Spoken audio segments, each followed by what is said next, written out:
right, welcome back to another edition of Culinary Connections Distribution Dialogues, where we dive into the heart of food service. These next couple episodes are going to be kind of a fun mashup of some of my favorite people in food service that I've had a chance to connect with, and hopefully brings a little bit of light to the challenges, opportunities, and realities that exist in distribution today and moving forward. So, hope you guys enjoy the little mashup of collection of thoughts from some of the top leaders in the industry.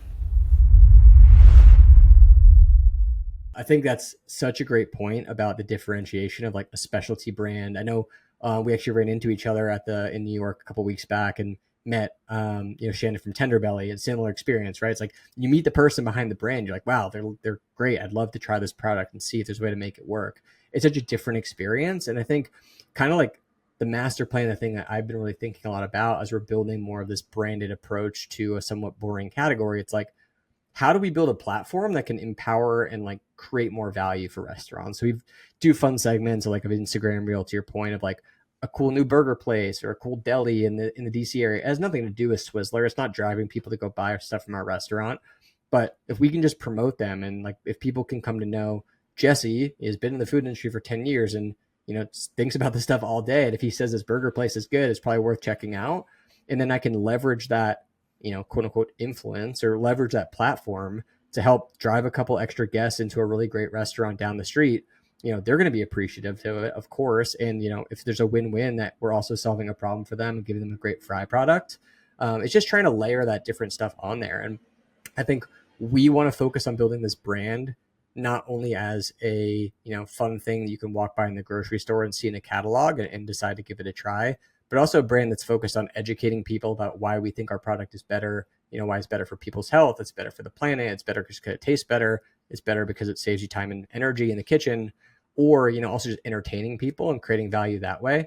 And I think if we can build up a platform and a brand, there's then so many things that we can do with it that can add value to our partners. And when we think of our partners, it's the chefs, it's the restaurant people that are doing the hard work every day.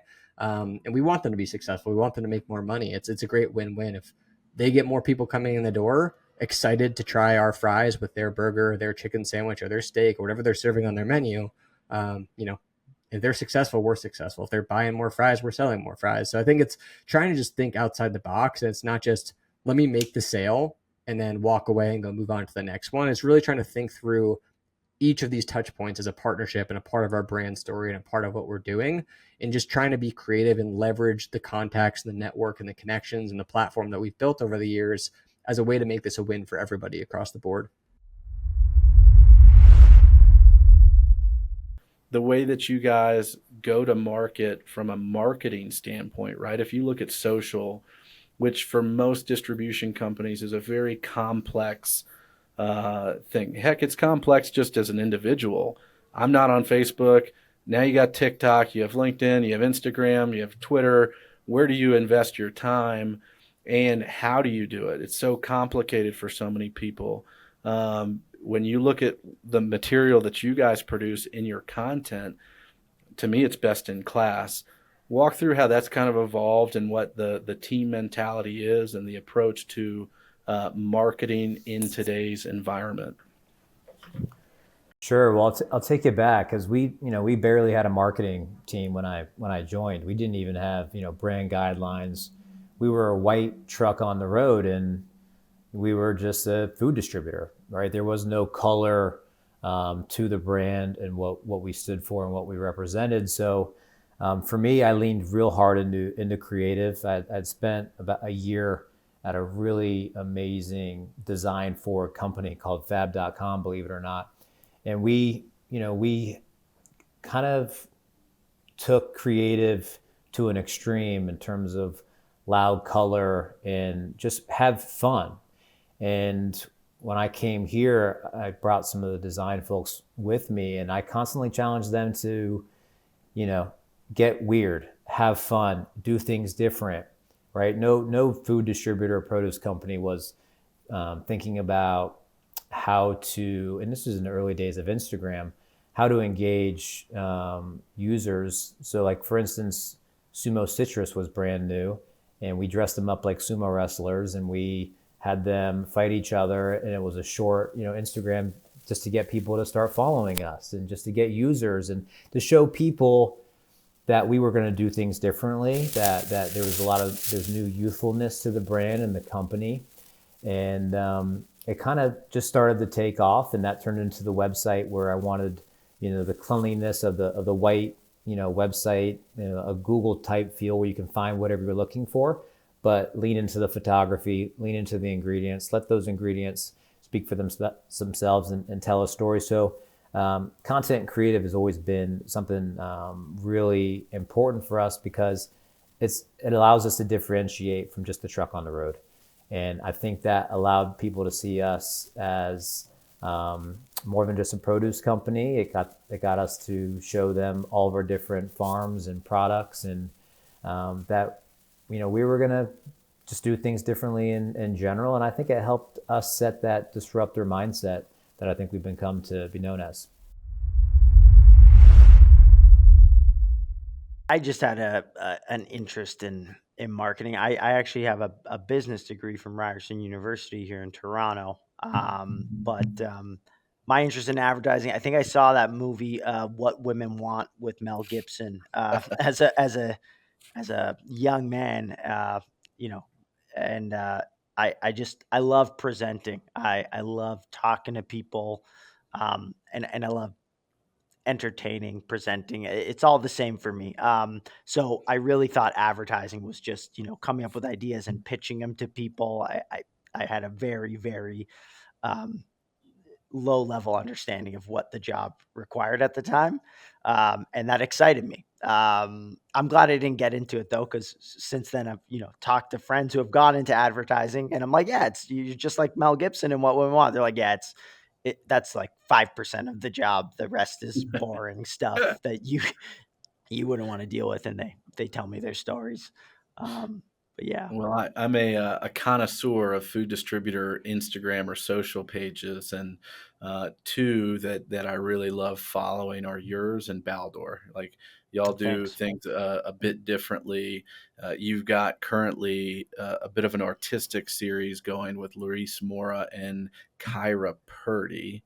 What inspired that? I mean, it's so different than what you know there's a lot of distributors that just say, you're the youngest person in the room, you run our social media, or Right. it's just a sell sheet from a vendor and it's reposted and there's no authenticity, there's no brand voice, it's just boring. you know what inspired this campaign, and what's your take on social?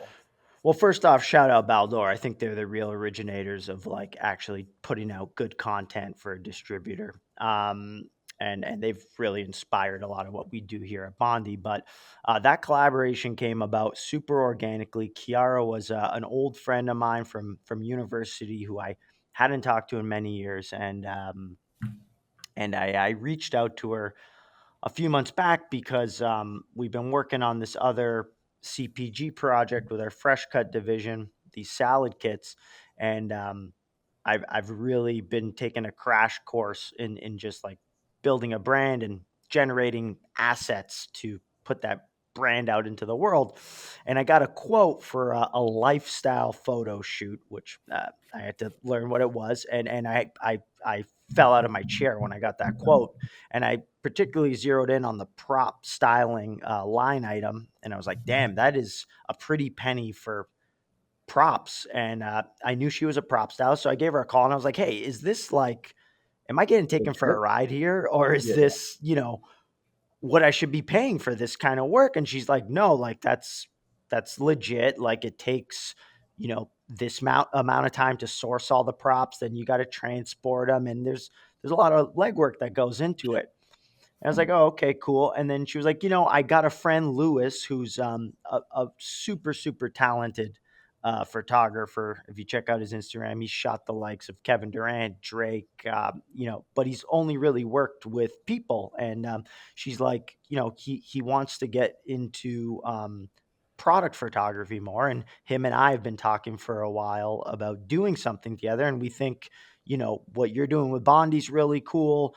Maybe we could all do something together. And it's, I was like, yeah, that'd be great. We've been working with photographers for a while, just trying different things, different photographers. And yeah, the three of us connected. Lewis had a pretty clear vision of the concept he wanted. He wanted to incorporate what Bondi sells and some of the, I guess, materials that are also found around the warehouse, plastic wrap, the tires of a truck you'll see in some of the pictures. He had a really cool perspective on it, and it sounded great to me. And we got together and we created these awesome images that I think really showcase Yeah, they're not gorgeous. only not only what we sell really well, but like our vibe. And I think our vibe is really just trying to constantly push what it is and what it means to be a distributor. And I think that's so important in this space. At the end of the day, an apple's an apple and orange is an orange. We're all selling the same stuff to a certain degree. So how do you stand out to restaurants, the customer? I think it's building a brand. I've learned is really about building the community and the story around the brand. That's so much. It's become very important. The way people interact with brands has changed. It's not just enough to just put your brand out there. You got to put the work in to actually like tell the story and almost build your own like universe. The Yeah, Bondi right. the Bondi universe. The social media effect has impacted every business. Yeah. Now, when I look at restaurant design, when you're looking at putting a concept in. I had dinner on Monday with a culinary director of a group that oversees 18 hotels and resorts, and we were at a restaurant, and they did a really cool baked Alaska that they came and there was action to it, right? They did a great tableside dessert. The ambiance was on point. Do you feel, and you talked about Virago being a sexy restaurant, right? How much of, like, whether it's from the menu or, the neon in the back, like, is the Instagram effect super important in designing menu and restaurant today? Absolutely. Absolutely.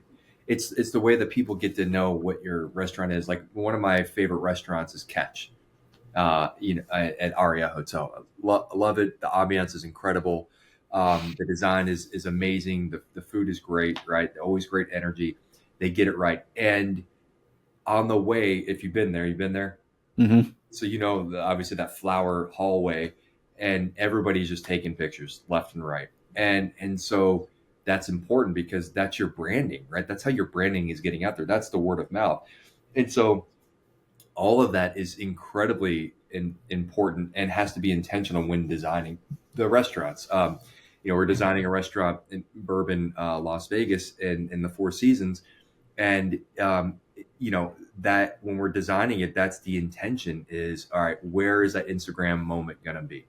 Right. I opened up a restaurant with Culture Hospitality Group in Wilmington, and to your point, this neon, it was like, okay, we did this incredible rendering of this awesome sugar skull guy, Humidor, harvesting agave. It's this Mexican restaurant. It's great, called Tequila's the Waterfront.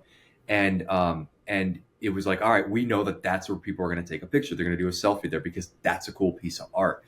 So all that stuff is incredibly important. And then to the other side of it, like your baked Alaska moment, as a restaurateur, you need to be thinking, all right, what are those moments where people are going to pull up their phone and they're going to start taking a picture and videoing it and hashtagging your restaurant, and then you're going to recycle that content and put it on your channels, and then that's going to be out there in the atmosphere.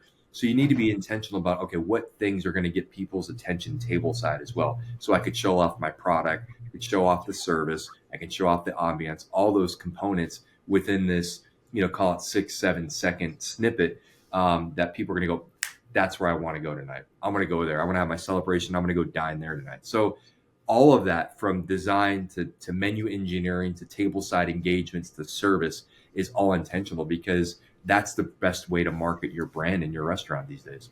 100%. Do you feel like, again, M Street was, in my opinion, at the forefront of that kind of thought thought pattern.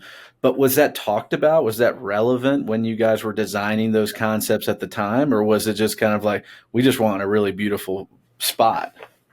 Yeah, it started to become, because I think it was, I mean, this is, God, I mean, how long ago was that? 10, 12 years ago. It was a long time ago.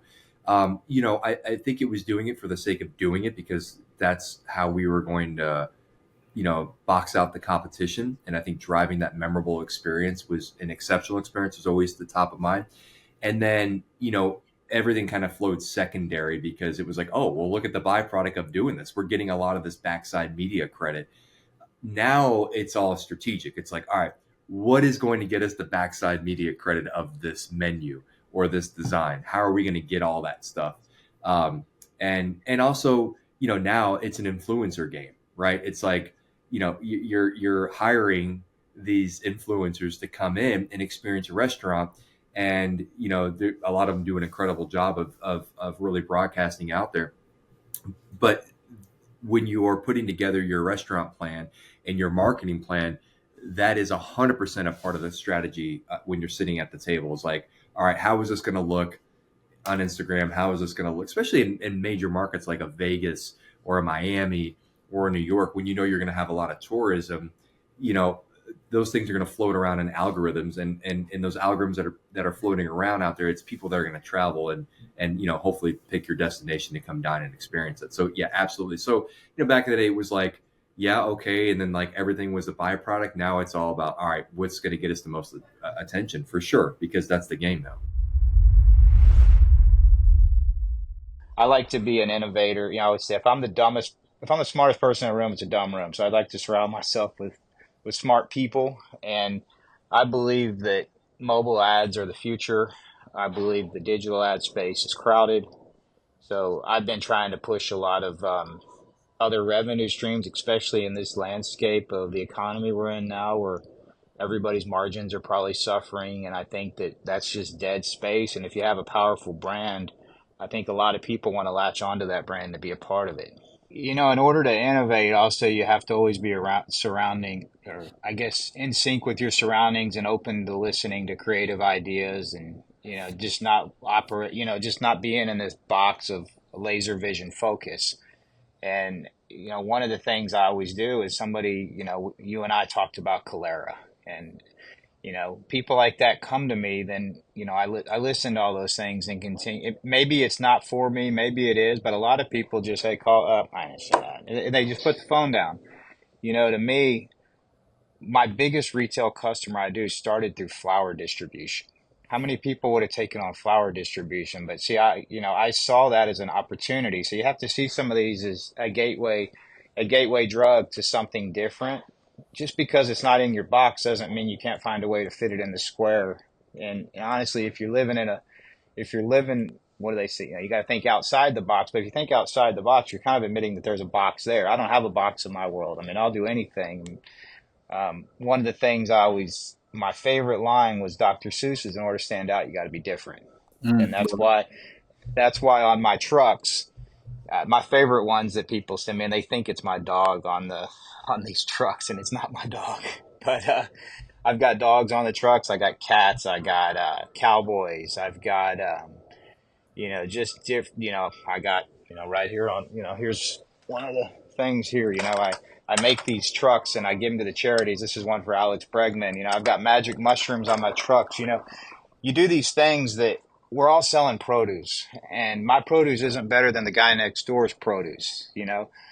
I'm a cold storage logistic company that carries produce, so I have to draw that attention to them. And in order to do that, you have to be different. And that's where it goes back to with your innovation.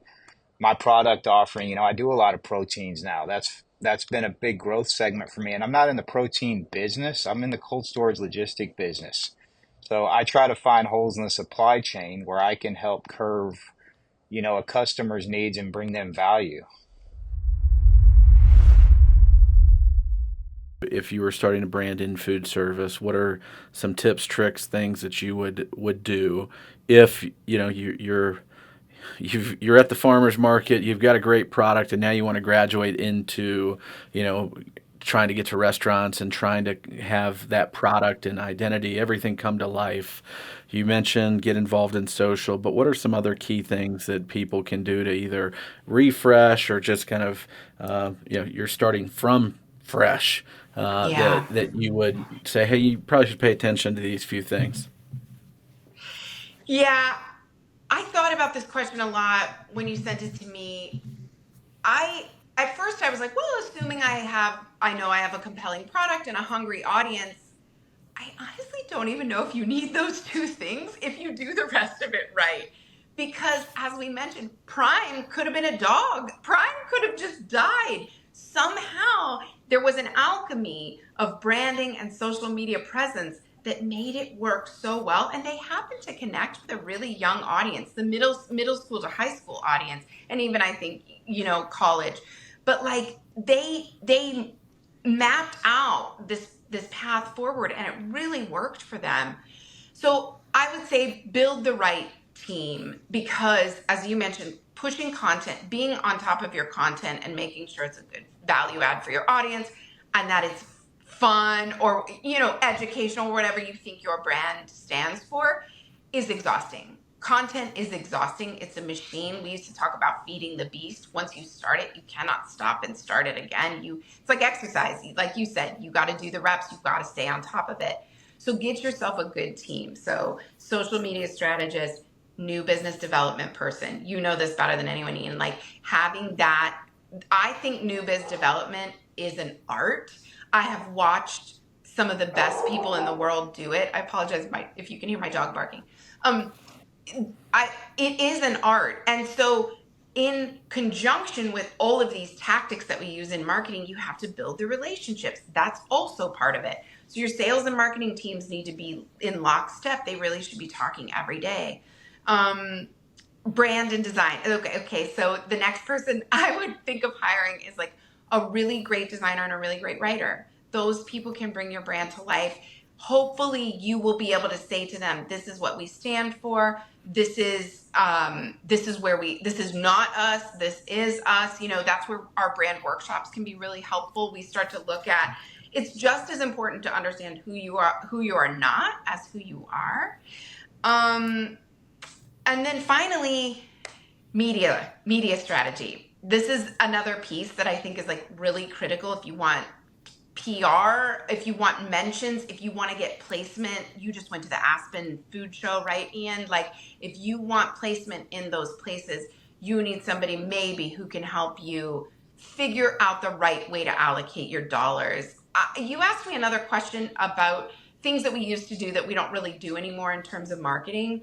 And I think what has really changed is the distribution mix. So let's say I still have the same pool of money. I'm going to make this up. I have $100,000.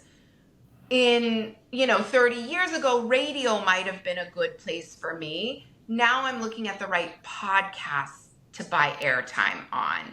So, and maybe before, I still think broadcast is incredibly important, but it's not that affordable. So where are you going to do streaming ads? What is the right website? What is the right space? What is the right streaming service for you to do your ads on? So the distribution model, the media mix has changed, even though we're still kind of using the same, like direct mail may still make sense for you. You just may do less of it and make it more premium when you do it.